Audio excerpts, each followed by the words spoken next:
Tout d'abord, merci à tous pour votre participation. Je sais que la rentrée est bien chargée et bien dense pour un certain nombre d'entre vous, donc merci pour votre participation. Je me présente pour ceux que je ne connais pas. Pauline Bréban, chargée de mission emploi, RH et RSE chez Cap Énergie.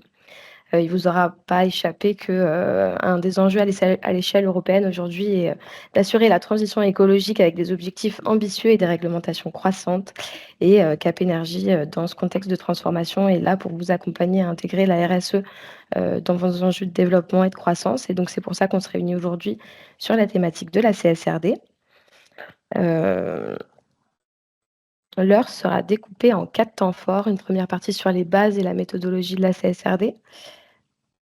Alors, est-ce que vous voyez que mon écran bouge? Oui, tout à fait. Des retours d'expérience d'entreprise et ensuite une table ronde qui réunira experts financiers, juridiques et entreprises et enfin un temps, de questions-réponses avec des échanges de bonnes pratiques. Donc je vous invite à couper vos micros pendant les présentations et à poser vos questions dans le chat et on y répondra, on prendra un temps, pour y répondre à la fin. Donc aujourd'hui, pour m'accompagner, dans l'animation de ce webinaire, Samuel Rocher, directeur général chez Refound, Camille Schnelly, chargée de coordination plan climat à la BPI France, Marion Henriet, directrice innovation et impact chez CVE, Pierre Béal, directeur du développement durable chez Fortil et Laure Joly, accompagnatrice pour la transition écologique et membre de la Convention des entreprises pour le climat. Bonjour à tous, donc Samuel Rocher, je suis directeur général de Refound. J'ai passé 20 ans dans l'industrie, dont un certain nombre d'années au conseil d'administration de Cap Énergie. Aujourd'hui, j'ai décidé de créer Refound avec plusieurs associés pour accompagner les entreprises dans leur transition, que ce soit sur la CSRD ou tout ce qui est bilan carbone et plan d'adaptation au changement climatique. Donc l'idée, c'est en quelques slides de vous présenter ce que c'est la CSRD. Il y en a peut-être certains qui vont rien apprendre, mais l'idée, c'était de reprendre aussi pour ceux qui venaient pour comprendre et démystifier un peu la CSRD. Voilà, donc Pauline, tu peux passer à la slide d'après, s'il te plaît, qui est vraiment une slide d'introduction. Donc la CSRD, ça veut dire quoi? La CSRD, en fait, c'est une directive européenne de reporting extra-financier, en anglais Corporate Sustainability Reporting Directive, et qui s'applique progressivement aux entreprises depuis le 1er janvier 2024. En fait, c'est quoi la CSRD? C'est avant tout une méthode qui permet d'identifier et d'évaluer les impacts de l'entreprise sur son environnement et vice-versa. C'est-à-dire les impacts qu'avant on était dans une matérialité simple, c'est-à-dire qu'on évaluait les risques que l'environnement pouvait avoir sur l'entreprise. Et aujourd'hui, la CSRD introduit une notion de double matérialité, c'est-à-dire qu'on regarde à la fois les impacts qui peuvent venir de l'environnement sur l'entreprise, et donc qui viennent des risques financiers, et à la fois sur la partie RSE, ce que sont les impacts que l'entreprise a sur son environnement. Et on reviendra là-dessus. La CSRD, ensuite, s'appuie sur une dizaine de normes, c'est 10 normes, qui s'appellent les ESRS, et qui, en fait, définissent pour chacun des thèmes de la CSRD, qu'on verra juste après, et qui définissent les indicateurs à utiliser pour faire du reporting. Et donc, la CSRD permet justement de normaliser, en fait, la manière dont les entreprises reportent sur l'extra-financier. Et donc, ça sert à quoi?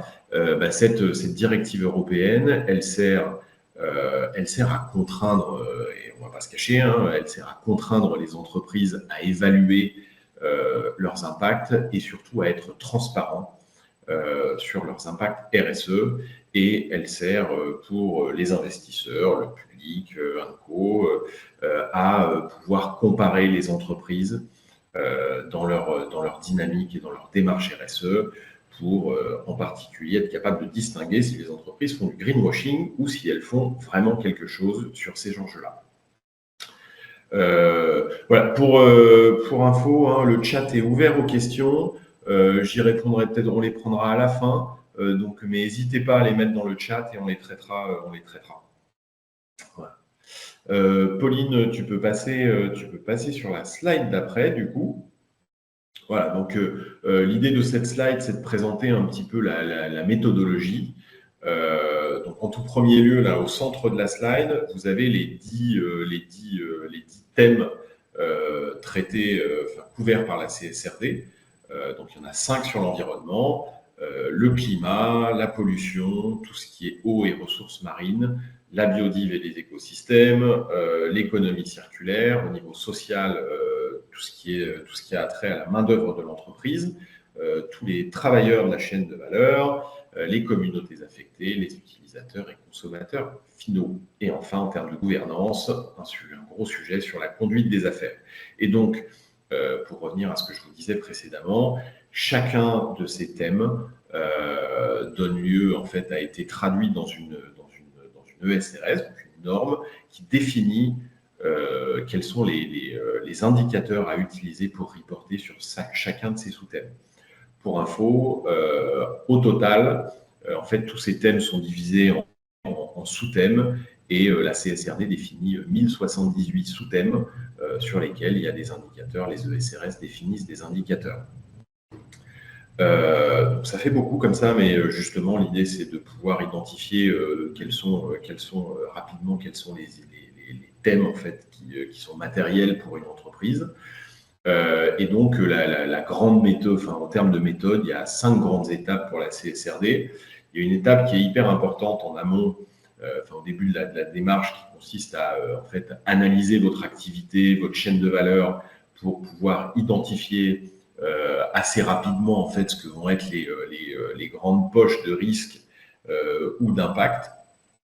Une fois qu'on a fait ça, en fait, ce qu'il y a de bien, c'est que la CSRD permet de noter, en fait, il y a un système qui permet de noter, en fait, sur chacun des thèmes quel est l'impact de l'entreprise, à la fois en termes d'impact direct sur l'environnement et le risque que court l'entreprise sur ce thème-là.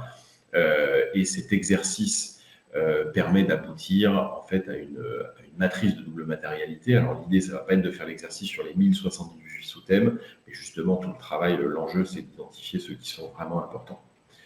Une fois qu'on a identifié ceux qui sont importants et qu'on les a évalués, en fait, ça va nous permettre de créer une matrice de double matérialité. Je vous en montrerai un exemple juste après. Et une fois qu'on a fait ça, quand on est sujet à la CSRD, on va pouvoir sélectionner les thèmes vraiment essentiels sur lesquels on va faire du reporting. Certains sont imposés, d'autres non.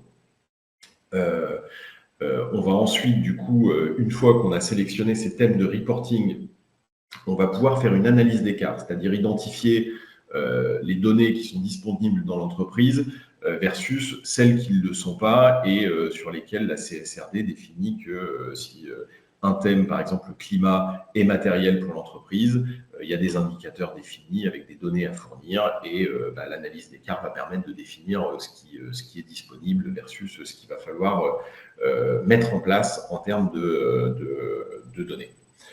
Et enfin, on fait une collecte de ces données pour le reporting. Il y a un code couleur différent sur les étapes parce qu'en fait, quand on n'est pas sujet à la CSRD, en fait, ce qui va être intéressant, l'exercice qui va être intéressant, c'est d'aller jusqu'à la matrice de double matérialité et ensuite de faire un exercice d'identification de ce que sont les enjeux principaux pour l'entreprise et de pouvoir s'en servir pour bâtir en fait sa stratégie RSE. Mais on n'aura pas toute la partie, on n'est pas obligé d'aller de traiter la partie analyse d'écart et collecte des données. Et de faire déjà cet exercice permettra de prendre de la hauteur et de se préparer le jour où éventuellement l'entreprise y sera contrainte. Voilà, écoute Pauline, tu peux passer sur la slide suivante. Donc ça, c'est un exercice, c'est un exemple de matrice de double matérialité. Donc souvent, en fait, l'exercice revient à identifier. Donc il y a 2 axes sur cette matrice. L'axe vertical qui est en fait l'impact financier qui permet d'identifier, en fait, d'évaluer. Et c'est déjà un travail qui a été fait précédemment par les entreprises et qu'on appelait exercice de matérialité, c'est-à-dire d'identifier les risques que faisait courir l'environnement, notre environnement, nos risques financiers sur l'entreprise. La CSRD ajoute le 2e axe, c'est-à-dire quel est l'impact finalement RSE des différents thèmes. Et ça nous permet de faire une matrice. Donc souvent, on se concentre sur le quart nord-est de cette matrice, qui est qui englobe les thèmes qui ont à la fois soit un impact financier fort sur l'entreprise ou un impact fort sur le ESG, une dégradation du climat par exemple, parce qu'on rejette par notre activité beaucoup de CO2. Nous, ce qui nous intéresse, ce qui nous paraît intéressant, c'est aussi de regarder les 3 autres cadrans, parce que parfois cet exercice, il permet d'identifier en fait des enjeux stratégiques, par exemple, ou en tout cas des spécificités d'entreprise. Ça peut être la culture d'entreprise. Par exemple, une entreprise peut avoir une culture très particulière qui a un axe très très fort qui va permettre d'être plus résilient parce qu'on est très agile, on est plus agile que les autres. Et ça, pour nous, c'est aussi un moyen, c'est un enjeu de cette matrice, c'est de pouvoir identifier ce que l'entreprise fait très bien et qu'il faut préserver, voire renforcer. Voilà. Donc cette matrice, elle permet non seulement d'avoir cet outil visuel là, qui permet de piloter, de voir ces enjeux, mais également d'être un outil de pilotage, en fait, d'être un outil de pilotage dans le temps. Voilà. Et tu peux passer à la dernière slide, Pauline. Voilà, donc c'est pourquoi, en fait, on a fait une dernière slide pour expliquer pourquoi, pour nous, la CSRD, en fait, si vous n'êtes pas sous contrainte, pourquoi c'est intéressant quand même de s'y intéresser. La première des raisons, et là, elle est un peu réglementaire et un peu contrainte, c'est-à-dire que si, de toute façon, dans une majorité de cas, vous allez avoir des clients ou des sous-traitants ou des partenaires qui vont être sous contrainte. Et dans ce cas-là, le principe de la CSRD fait qu'ils vont sans doute venir vous voir pour exiger des données pour leur reporting à eux. Et donc, du coup, dans ce cas-là, si vous savez pas ce que c'est la CSRD ou si vous n'avez pas commencé à bosser dessus, vous allez vous retrouver avec des problématiques pour fournir ces données. Et en tout cas, vous allez le faire sous la pression plutôt que de l'avoir anticipé. La deuxième raison, c'est, alors là pour le coup, c'est que à peu près toutes les entreprises aujourd'hui se posent la question de comment elles vont structurer, comment elles vont s'y prendre pour aborder la RSE de manière générale. Ça commence à devenir compliqué d'expliquer à ses clients, ses sous-traitants, partenaires, actionnaires qu'on n'a pas de stratégie RSE. Moi, je trouve, et là je mets ma casquette d'ancien dirigeant, je trouve que la CSRD apporte une méthode qui est issue des analyses de risque et de matérialité classiques et qui va permettre en fait de structurer une démarche RSE, un plan d'action et de communiquer vers l'extérieur. Voilà, je trouve que c'est une démarche assez claire qui permet d'éviter de s'éparpiller, de choisir des priorités. Et puis, enfin, je trouve que, c'est en tout cas, on pense que c'est un outil de pilotage stratégique dans le sens où on a souvent la tête dans le guidon dans l'entreprise là, et on a parfois du mal à prendre du recul. C'est un exercice qui permet justement cette prise de recul par rapport à son activité et l'écosystème. Et il y a cette notion et cet outil de matrice de double matérialité qui permet d'identifier ces enjeux clés pour l'entreprise, de les intégrer à la stratégie et de suivre leur évolution dans le temps. Voilà en 4 slides ce qui est pour nous la CSRD. Et puis maintenant, on va passer à la partie. On a 2 entreprises magnifiques, CVE et Fortil, qui ont accepté de participer à cette table ronde pour témoigner et partager sur leur expérience. Je vous propose qu'on leur donne la parole. Et on va commencer par Marion, qui est directrice de l'innovation et de l'impact chez CVE, qui est également directrice de la branche hydrogène de CVE. Exactement. Et Marion, je te propose tu as une dizaine de minutes pour te présenter CVE, pourquoi vous êtes allé sur la CSRD, qu'est-ce que vous en avez retiré, puis je me permettrai de te poser quelques questions si besoin. Avec plaisir. Bonjour à tous déjà. Donc effectivement, moi je suis Marion Henriet, j'ai rejoint CVE il y a 5 ans. en tant que directrice de l'innovation et de l'impact et en charge également de la branche hydrogène, comme le disait Samuel. Avant, d'avoir rejoint CVE, j'ai travaillé dans le conseil, en changement climatique et développement durable et j'accompagnais notamment les grands groupes, à définir, leur stratégie RSE, leur stratégie développement durable. J'ai aussi travaillé à la CMA-CGM pour les accompagner dans leur stratégie de décarbonation. Donc tout ça pour dire que ces sujets, RSE et carbone, ça fait un peu partie de ma vie professionnelle depuis le début. Et chez CVE en particulier, donc CVE, ça veut dire Changeons notre vision de l'énergie. On est producteur indépendant d'énergie renouvelable, producteur donc d'électricité photovoltaïque, de biogaz par méthanisation et d'hydrogène par électrolyse. On est présent en France, mais aussi à l'international, aux États-Unis, au Chili, en Afrique du Sud et en Espagne. On est une ETI. Aujourd'hui, on est 500 personnes. On a un chiffre d'affaires de près de 100 millions d'euros par an. Dans ce cadre-là, on va bientôt être soumis à la CSRD. Sauf qu'en fait, CVE et l'impact, c'est une histoire qui dure. Donc CVE a été créé en 2013 par les associés fondateurs qui avaient vraiment à cœur de créer une entreprise qui avait un impact positif sur l'environnement. Donc ça, c'était un peu checké avec la case producteur d'énergie renouvelable, mais aussi un impact positif sur les hommes et les femmes qui travaillent dans l'entreprise et sur les territoires dans lesquels on s'implante. C'était vraiment leur idée. Et je le précise parce que je pense que ça, c'est un des facteurs clés de succès pour réussir sa stratégie RSE et sa mise en conformité CSRD, c'est avoir une adhésion réelle des dirigeants de l'entreprise. Donc depuis la création, CVE avait ces valeurs-là, et puis il y avait pas mal d'initiatives qui étaient en cours, mais qui n'étaient pas hyper structurées. C'est-à-dire qu'il y avait du mécénat de compétences, il y avait une attention particulière donnée à la biodiversité, il y avait un projet humain qui était fort, mais c'était pas vraiment formalisé. Et donc, quand je suis arrivée il y a 5 ans, on a décidé de faire ce que tu mentionnais tout à l'heure, Samuel, c'est-à-dire une première matrice de matérialité, une analyse de matérialité simple. Donc, ce qu'on a fait, en fait, c'est qu'on est allé discuter avec nos parties prenantes internes, donc nos collaborateurs chez CVE, les associés, mais aussi nos parties prenantes externes. Donc, on est allé demander à nos clients, à nos fournisseurs, aux pouvoirs publics, aux ONG avec lesquels on communiquait quand on développait des projets, et on leur a demandé, mais pour vous, on leur avait fait une liste d'enjeux, et on leur a dit, mais pour vous, quels sont les enjeux qui vous semblent les plus importants pour CVE, ceux que CVE devrait vraiment prendre en compte. Et cette première matrice de matérialité, elle nous a permis vraiment d'identifier les enjeux sur lesquels il fallait qu'on travaille, sur lesquels il fallait qu'on communique et qu'on reporte, quoi, qu'on mesure notre performance pour pouvoir ensuite se fixer des objectifs. Donc, je vous donne un exemple, hein. En environnement, sans trop de surprise, notre rôle dans la lutte contre le changement climatique est apparu comme un enjeu clé. Et dans le côté social, il y avait la question du partage de la valeur avec les territoires sur lesquels on s'implantait.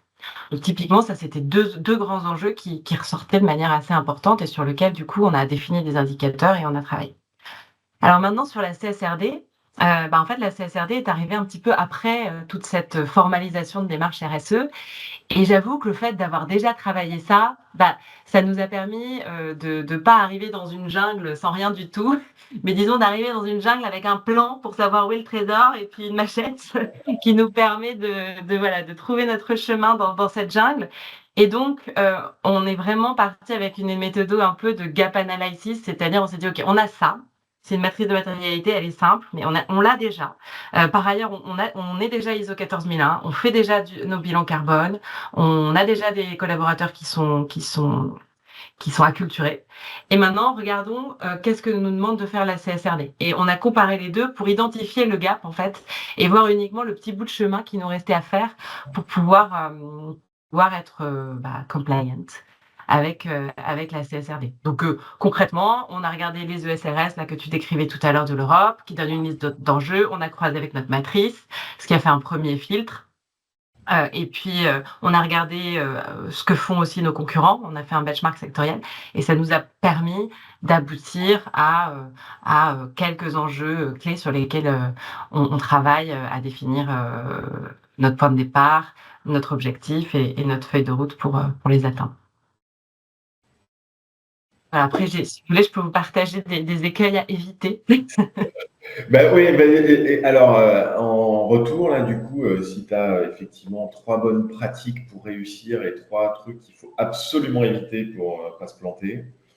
Ouais. Alors comme 3 bonnes pratiques, je dirais que, je pense qu'il faut, il faut être assez indulgent vis-à-vis de soi-même, et voilà et se dire qu'on y va étape par étape, que le mieux est l'ennemi du bien et que, ben, petit à petit, chaque grain de sable, qu'on réussit à sortir du chemin, c'est une vraie victoire. Voilà, donc être indulgent avec soi-même, avoir, l'impact qui est porté par la direction générale et qui soit pas à côté de la stratégie. C'est-à-dire que ça infuse vraiment dans l'entreprise. Si on a une équipe RSE qui est toute seule, un peu déconnectée et à qui on dit: «Ben, vas-y, occupe-toi de la CSRD», je pense que là, c'est l'échec assuré. Il faut vraiment que ce soit lié à la stratégie de l'entreprise et que, bah, le business le reconnaisse. Voilà et enfin une troisième bonne pratique, c'est quand même d'avoir une personne, qui soit en charge de ce sujet, hein, de définir un chef d'orchestre, pour la CSRD et qui va faire le lien, en interne, et qui va être le sachant, des différentes subtilités de la CSRD. Donc ça, ce seraient les 3 bonnes pratiques et les écueils à éviter, ben, c'est un peu le pendant des bonnes pratiques, donc c'est-à-dire d'éviter de se limiter à un exercice purement réglementaire et plutôt de le transformer en un exercice qui peut être créateur de valeur pour l'entreprise. Éviter de siloter les différentes démarches aussi. Comme j'ai dit, nous CV, on est ISO 14001, on fait des analyses de risque dans ce cadre-là. Bon ben, servons-nous-en pour la CSRD. Donc éviter de siloter, deuxième écueil à éviter. Et puis, voilà, de ne pas s'y prendre trop tard peut-être, parce que, effectivement, c'est un exercice qui peut être, un peu long parfois, et si on s'y prend à la dernière minute, qui sera, rébarbatif. Donc je pense qu'il faut vraiment anticiper, hem et voilà, y aller sereinement. Juste, tu disais, Marion, une personne en charge. Tu aurais une reco sur le profil type? Alors, il faut, c'est un peu toujours, hein, mouton à 5 pattes qu'on cherche, c'est-à-dire qu'il faut quelqu'un qui soit pas complètement, allergique aux textes réglementaires, donc qui soit OK pour aller décortiquer un petit peu, ce qui se dit dans la réglementation d'un côté. Mais d'un autre côté, il faut pas non plus une personne qui soit allergique aux fichiers Excel et aux calculs. Donc, il y a ces 2 compétences-là qui sont quand même assez nécessaires et puis bien sûr quelqu'un, qui soit capable d'aller parler avec les différentes fonctions de l'entreprise. Donc que ce soit, le contrôle de gestion, le business, la com, et cetera. Donc c'est voilà, c'est Mmh. mouton à 5 pattes, mais il y en a pas mal, il y en a pas mal des moutons à 5 pattes. Hem, Petite dernière question, qu'est-ce que tu as appris de plus dingue? C'est quoi ta pépite là avec la CSRD? Alors je sais pas si c'est quelque chose que j'ai appris de plus dingue, mais c'est quelque chose que je trouve hyper, excitant comme sujet, important, à regarder, c'est le risque que notre entreprise court vis-à-vis du changement climatique. Parce qu'en tant que producteur d'énergie, on dit, bah voilà, renouvelable, on dit, bah nous c'est bon, on participe à la lutte contre le changement climatique, c'est merveilleux, et cetera. Alors oui, c'est merveilleux. Mais par contre, en fait, aujourd'hui, je crois qu'il est clair que, on va vers, une augmentation du dérèglement climatique.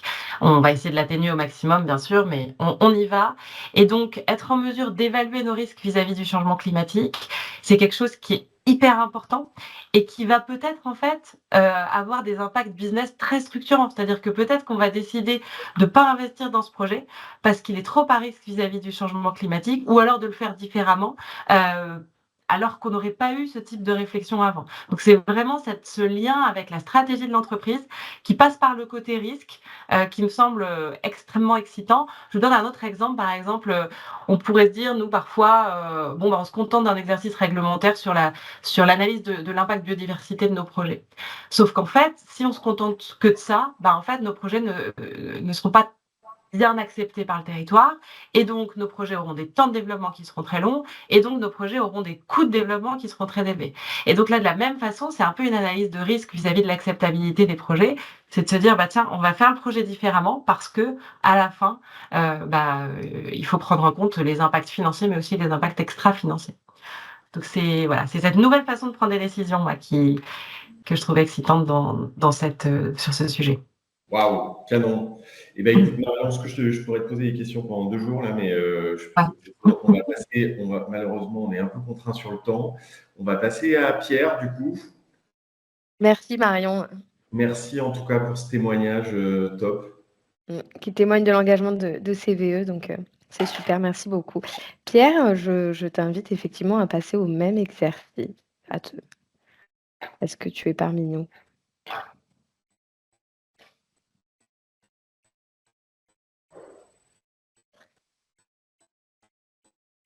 Ah, tu as le micro coupé, Pierre. Ah, pardon. Oui, alors je recommence peut-être depuis le début. Donc je suis directeur du développement durable d'un groupe d'ingénierie qui s'appelle Fortil. Fortil, c'est 2500 personnes sur une trentaine d'agences en France et une dizaine à l'étranger. Donc métier d'ingénierie avec deux façons de fonctionner. Une première façon en assistance technique et une seconde façon en bureau d'études pour des projets clients. Donc moi j'ai rejoint le groupe en 2021 en cédant en fait une société que j'avais créée en 2000. Société qui travaillait dans le domaine de l'environnement. Donc je ne suis pas un pur produit de la RSE, je suis un produit de l'environnement. Et donc je me bats pour la protection de nos écosystèmes depuis 24 ans. Le groupe Fortil, lui, a été créé en 2009 et historiquement, alors n'a jamais structuré de démarche RSE. C'est un peu un des objectifs de mes missions aujourd'hui, mais a toujours été extrêmement engagé sur le volet social et sociétal, sur les territoires sur lesquels le groupe est implanté. Donc dès l'origine, alors aujourd'hui encore plus, puisqu'effectivement on a plus de moyens, on a des gros projets de soutenir, on soutient tous les ans sur nos territoires au moins 12 élèves ingénieurs en difficulté financière pour leur permettre de poursuivre leurs études, on finance des projets d'école, on finance des projets d'inclusion de personnes en difficulté sociale, de retour à l'emploi, voilà, on a une dizaine de grands projets comme ça que nous finançons, très centrés sur le volet social. En 2021, par le rachat de ma société qui elle était donc très centrée sur l'environnement, en fait, le PDG du groupe a souhaité étendre effectivement son aura d'impact sur la partie environnementale, à la fois en ayant une activité qui développe des produits qui permettent la protection de l'environnement, ce qui était le cas de la société, mais aussi en commençant à infuser à tous les niveaux de la société une notion d'environnement, pas forcément que de changement climatique, hein, mais d'environnement, de notion de conscience de destruction de l'environnement et de faire passer les bonnes pratiques pour que nos pratiques à nous commencent à être plus respectueuses de l'environnement dans nos déplacements. Aujourd'hui arrive sur la table le choix de nos clients, voilà. Et donc on n'a pas eu du tout une démarche structurée comme a pu l'avoir CVE. Par contre, on a fait le même exercice quand on a vu qu'on serait assujetti à la CSRD, hein, c'est qu'on a commencé à regarder où on en était, ce qu'on faisait et puis ce qui nous serait demandé. Et on s'est rendu compte qu'en fait, on n'était pas trop mal. Il y a des écarts, mais pas si importants que ça. Et que globalement, donc, on avait une démarche qui était très intuitive, mais qui était logique et intuitive et qui, quelque part, correspond aujourd'hui à ce que demande la CSRD. Voilà. Alors, moi, ce que je compléterais, c'est que il y a quelques mots que je n'aime pas trop, mais ça, c'est de mon passé. Effectivement, la CSRD, c'est une contrainte, mais c'est une opération de transparence. C'est pas une opération où on va être noté, où on va pointer du doigt. C'est une opération de transparence qui s'intègre dans un système global de l'Europe. Il n'y a pas une CSRD, point, qui est tombée et qui contraint les entreprises, hein. C'est quand même, cette CSRD évolue dans un environnement global que l'Europe a souhaité mettre en place avec d'autres directives qui contraignent d'autres acteurs, notamment les acteurs financiers. Et cette CSRD en est un des maillons. Donc il est important d'y répondre parce que c'est un des maillons importants pour mettre en place un système plus vertueux et plus sain pour nos écosystèmes, qu'ils soient humains ou environnementaux. Voilà, rapidement. Je sais pas si Est-ce que tu as peut-être 3 bonnes pratiques et 3 écueils à nous partager? Alors les bonnes pratiques, bah, je pense que là, on va se rejoindre. La première bonne pratique, je ne sais pas si c'est une bonne pratique ou un écueil d'ailleurs, il faut absolument que la direction soit impliquée et volontairement et s'implique avec vigueur dans la démarche, d'ailleurs qu'elle soit RSE ou CSRD, parce qu'effectivement, ce sont des pratiques qui doivent se diffuser dans toute la stratégie de l'entreprise. Et là, je rejoins tout à fait ce qui a été dit. Ce n'est pas une équipe ou quelques gugus dans un bureau qui ont en charge ce projet. C'est ce projet-là qui doit infuser dans le mode de fonctionnement de l'entreprise. Et d'ailleurs, sur ce sujet-là, moi, j'ai eu une... Bon, aujourd'hui, on est en train de bâtir un nouveau siège social. Alors, très environnemental. Et j'ai demandé à ce que les équipes qui s'occupent de la RSE, donc de la CSRD, soient au centre du bureau, de manière à ce que tous les commerciaux, enfin tous les voient au milieu. C'est vraiment quelque chose qui doit diffuser dans toute l'entreprise, qui doit être central. Donc ça, je pense que c'est très important. La deuxième bonne pratique, alors je ne sais pas si c'est une bonne pratique, c'est plutôt un conseil, c'est de ne pas y aller terroriser. Je sais que je rencontre pas mal de clients qui sont en panique sur ces sujets-là.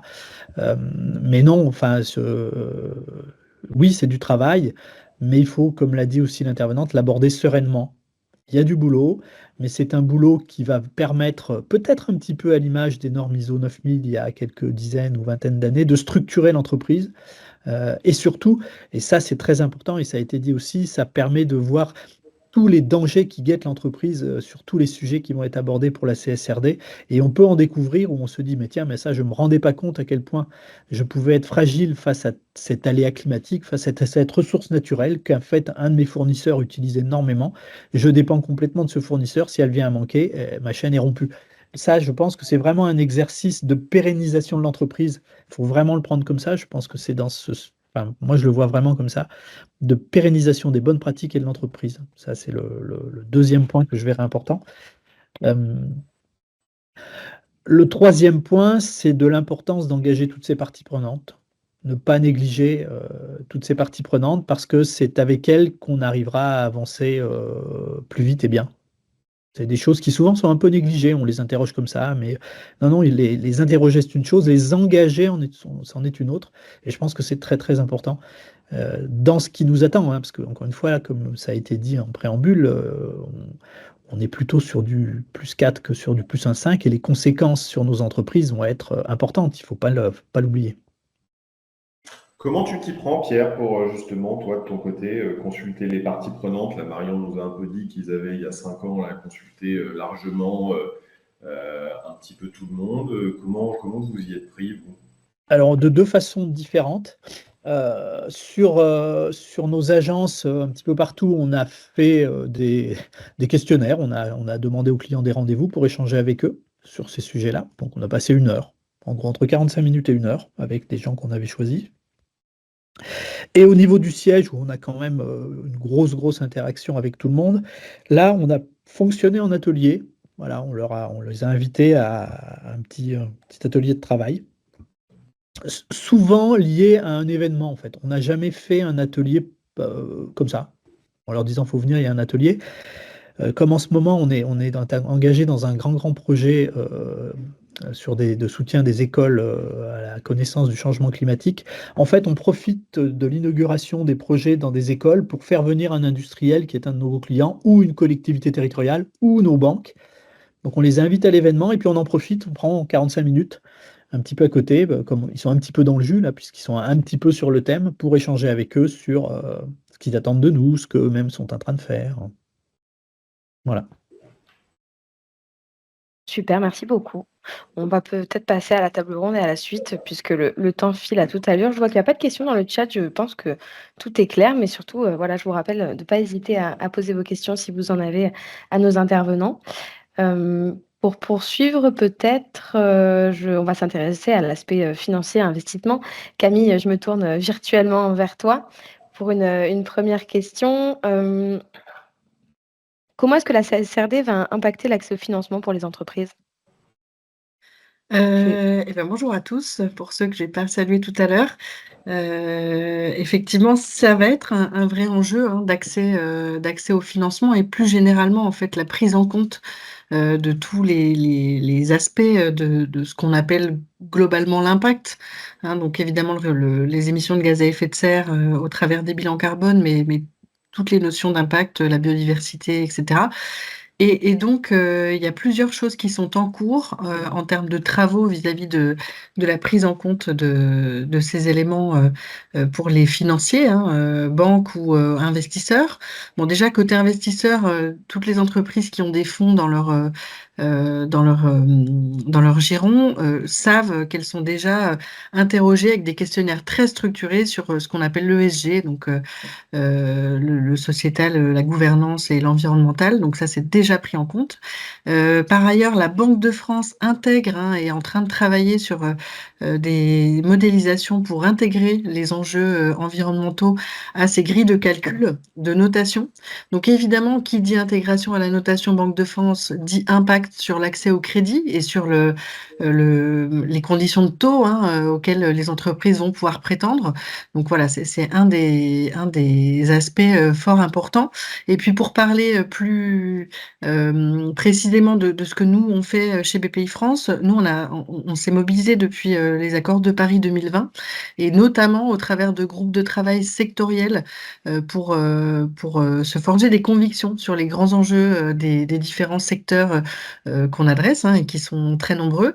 Et il en est ressorti un questionnaire qu'on s'oblige à passer avec toutes les entreprises pour lesquelles on a des financements à partir de 300 000 euros. Donc c'est très souvent. Qui sont ce qu'on appelle des indices de maturité climat. Donc aujourd'hui, avec aucune incidence, hein, sur l'octroi du crédit chez nous.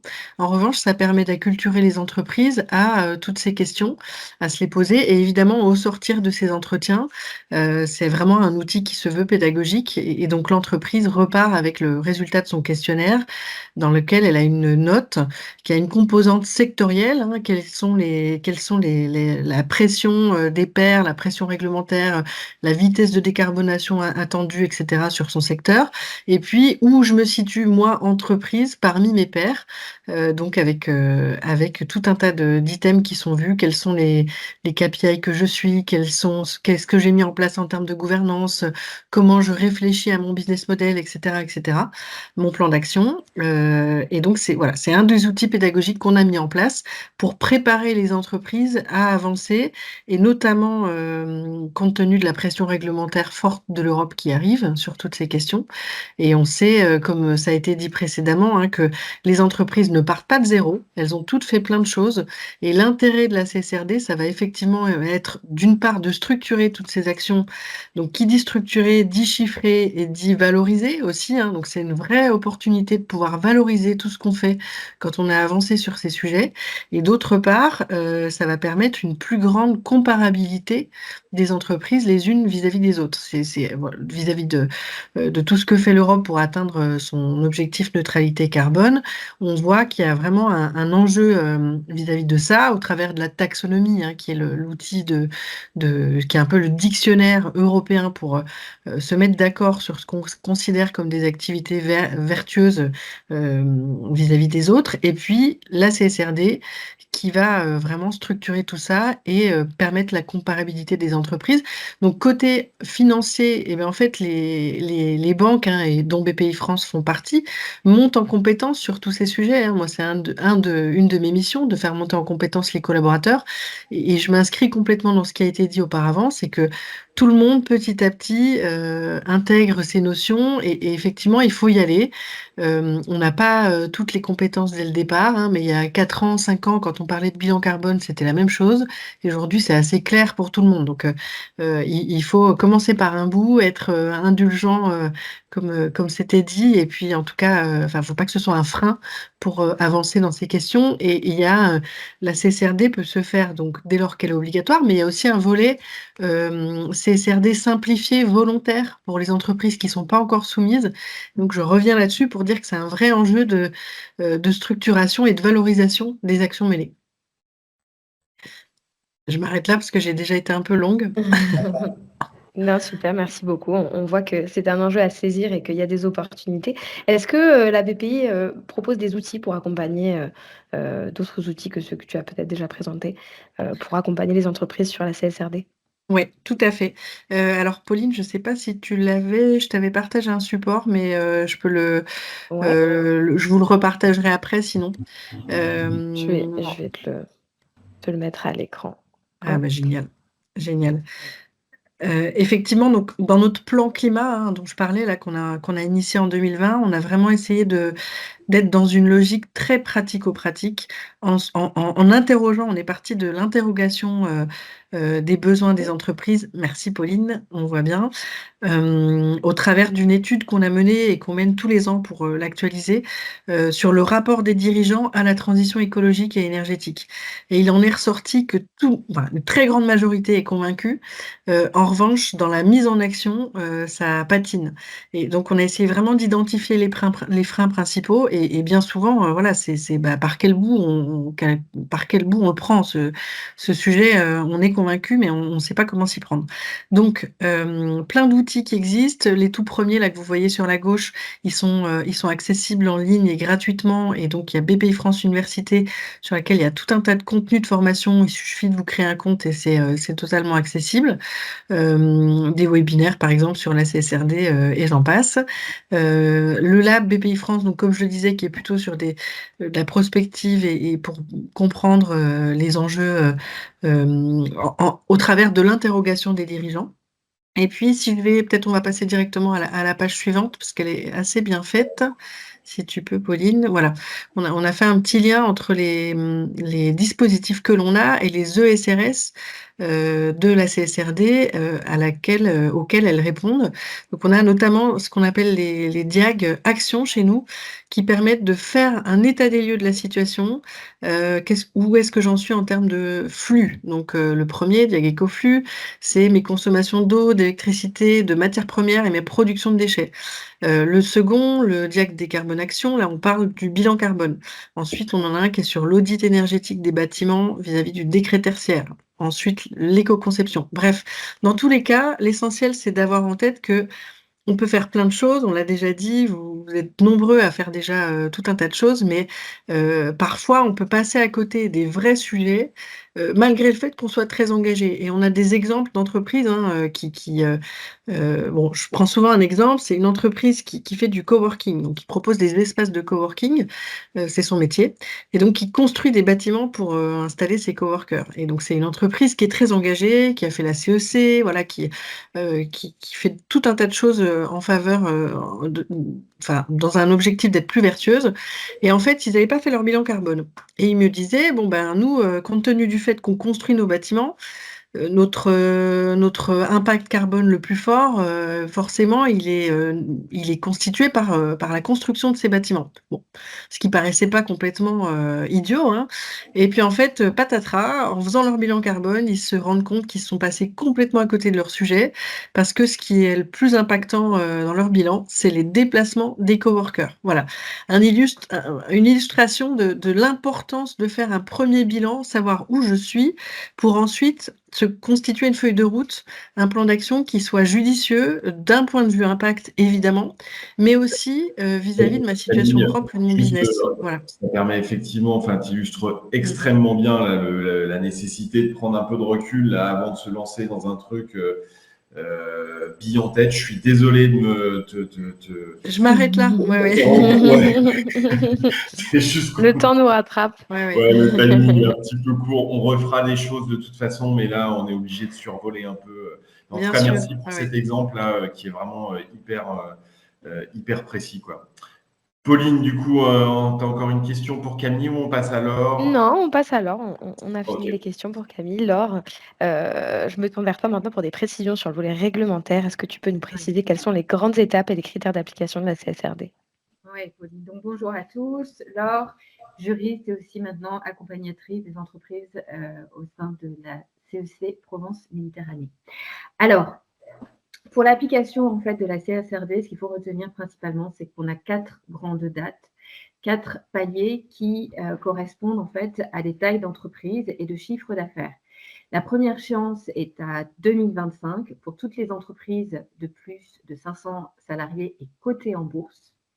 La deuxième échéance arrive au 1er janvier 2026 pour les entreprises qui ont plus de 250 salariés et ou 40 millions de chiffre d'affaires ou 20 millions d'euros de bilan. Le troisième palier est à 2027 pour les PME européennes et non européennes cotées pour les PME européennes et non européennes cotées. Et enfin, le 4e palier est à 2028 pour les entreprises non européennes dont le chiffre d'affaires est supérieur à 150 millions d'euros via une filiale implantée sur le sol européen. Donc à terme, l'objectif, c'est d'avoir de plus en plus d'entreprises à la fois européennes et non européennes implantées sur le sol français qui se conforment à la CSRD, avec un objectif environ de 50 000 entreprises qui pourront se conformer d'ici 2028. Et donc, bien sûr, chacun de ces paliers couvre l'exercice à N-1. Donc, en 2025 pour l'exercice 2024, 2026, 2025, 2027, 2026 et 2028, exercice 2027. Super. Et quelles sont les sanctions? Juste, Pauline, un petit commentaire là-dessus. Lorsque tu dis c'est important, et Marion y faisait allusion tout à l'heure, c'est que quand vous devez reporter, faire votre premier rapport, ça veut dire qu'en amont, il a fallu mettre en place toute la démarche. Et en gros, notre retour d'expérience, c'est qu'il faut à peu près 18 mois pour être prêt à faire un reporting, quoi. Oui, merci de le préciser. D'anticiper. Et quelles sont les sanctions encourues si on ne respecte pas de ces grandes étapes et qu'on y est soumis et qu'on s'y... Alors, on a n'est pas. 2 grandes sanctions. En fait, on a 2 délits. On a un délit qualifié d'absence de certification qui peut être puni d'une amende de 30 000 € d'amende et 2 ans d'emprisonnement. Et ensuite, on a un deuxième délit qui est l'entrave à la certification et qui, lui, est sanctionné par une amende de 75 000 € et 5 ans d'emprisonnement. Donc, ce qu'il faut retenir, c'est que en cas d'absence de certification ou d'entrave, l'entrave, c'est le fait d'empêcher la mise en conformité, on a un risque de sanction financière sous la forme d'amende et potentiellement d'une peine de prison. Ok. Ce sont les sanctions d'un point de vue purement légal. Ok. Et quels sont les risques alors, s'il y en a? Alors, les risques donc, sont bien sûr légaux en l'absence de mise en conformité, mais on peut dire que plus globalement, en fait, on a un risque de perte de confiance des parties prenantes vis-à-vis de l'entreprise, un risque aussi potentiellement de mise à l'écart d'une entreprise, des partenaires de l'entreprise parce que absence de conformité. Donc voilà, on est plus sur des risques qui sont, on va dire, soft, mais qui peuvent potentiellement attirer une perte de confiance à la fois des parties prenantes, investisseurs, clients, fournisseurs, et aussi d'exclusion dans une chaîne de valeur. Oui, de perte de marché, de perte d'appel d'offres. Exactement. Oui, je ne sais pas si ça a été dit, mais normalement en 2028, l'Europe aura un site internet où toutes les déclarations des entreprises devront être visibles de tout le monde, grand public y compris. Et donc, c'est un risque qui vient d'être évoqué, mais il y a un risque de perte d'image. Exactement.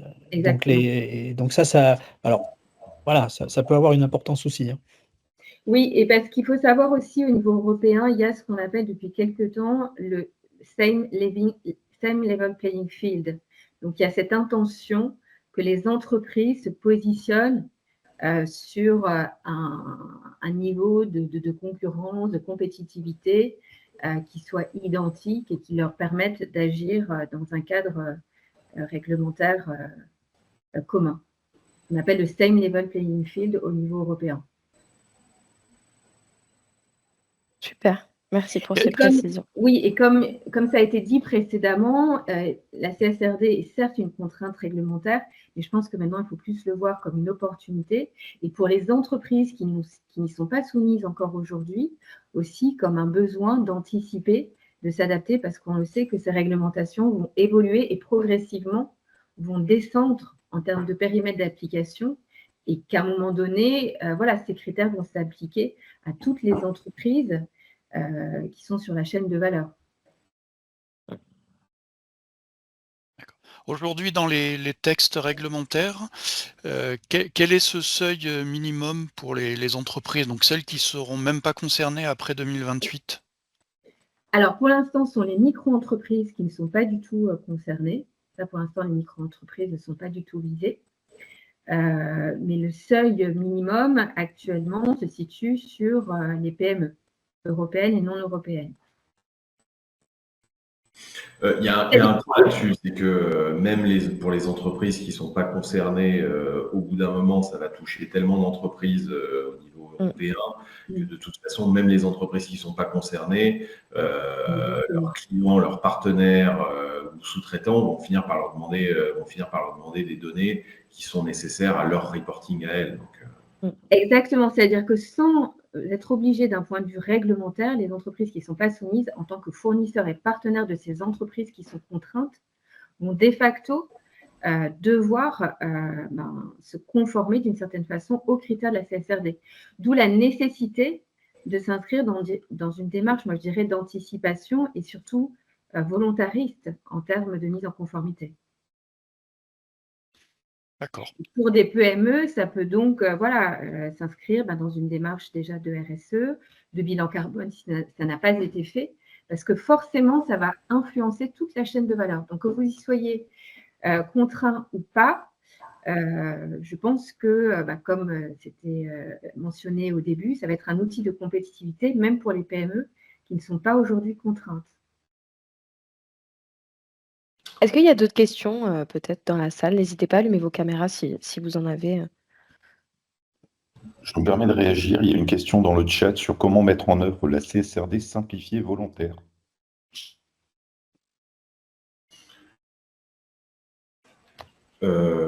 Si tu veux, je peux la prendre, Pauline, celle-là peut-être. La CRD simplifiée, si je reviens au départ, c'est en gros de faire l'exercice d'analyse de son activité, déjà, et d'aller jusqu'à l'exercice de double matérialité, c'est-à-dire de faire sa matrice de double matérialité pour ensuite l'utiliser pour identifier ce qui apparaît à l'entreprise être les enjeux principaux pour les intégrer à sa stratégie. Par exemple, Marion tout à l'heure en parlait pour CVE, c'est ce qu'ils avaient fait il y a 5 ans en faisant cet exercice de matérialité simple, mais en allant consulter derrière, l'utilisant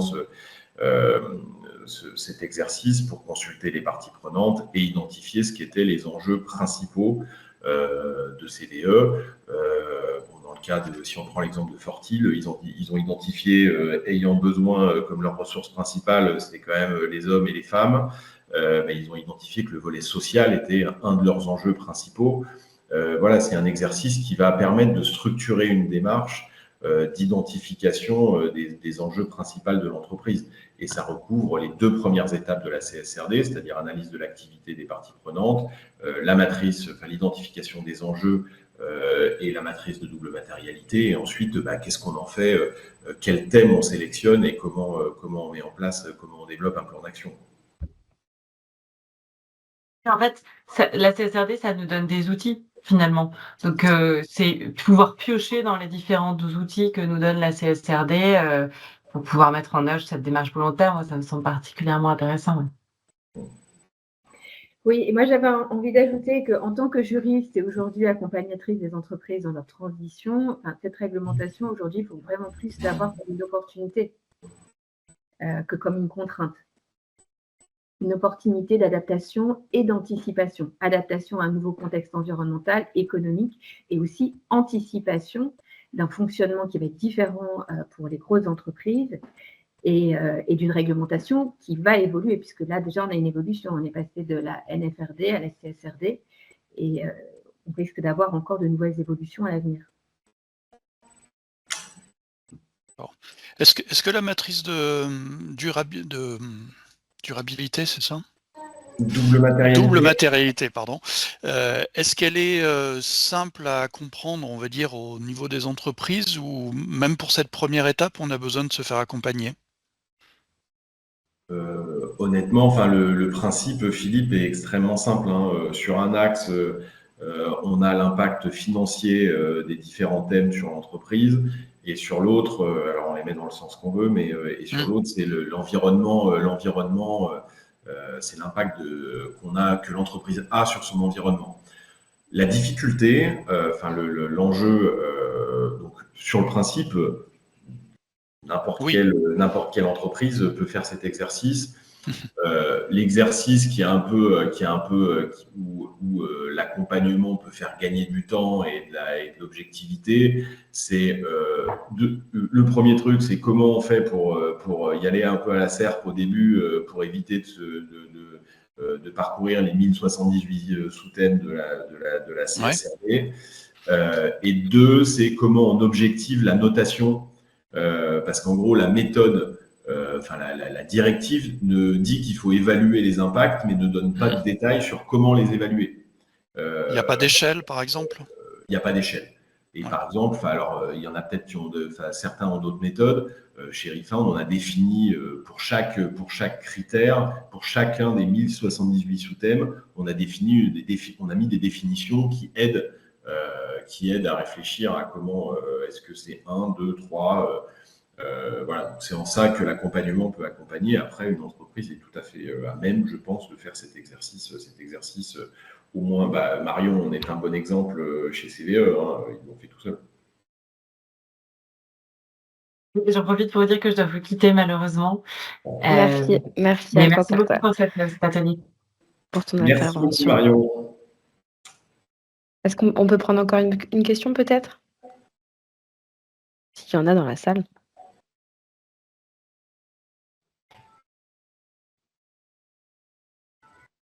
Bon, et ben alors on va peut-être clôturer ce webinaire. Merci à tous pour votre participation. Merci aux intervenants. J'espère que le format vous a plu et que vous arrivez à y voir un peu plus clair sur ce qu'est la CSRD et ses enjeux. Effectivement, pour conclure, on peut dire que c'est un outil structurant qui permet de faire une analyse sur ses activités, qui permet de voir sur quel sujet il faut investir. Et je pense que c'est un sujet qu'il ne faut pas louper. Vous recevrez dans quelques jours le PowerPoint avec le replay de ce webinaire et une enquête de satisfaction que je vous invite à remplir puisqu'elle nous permettra de voir quel sujet on traitera sur les prochains webinaires. Donc, si ce sujet vous intéresse, on pourra éventuellement faire des focus. Mais voilà, on a besoin de vos retours, donc je vous invite vivement à la remplir.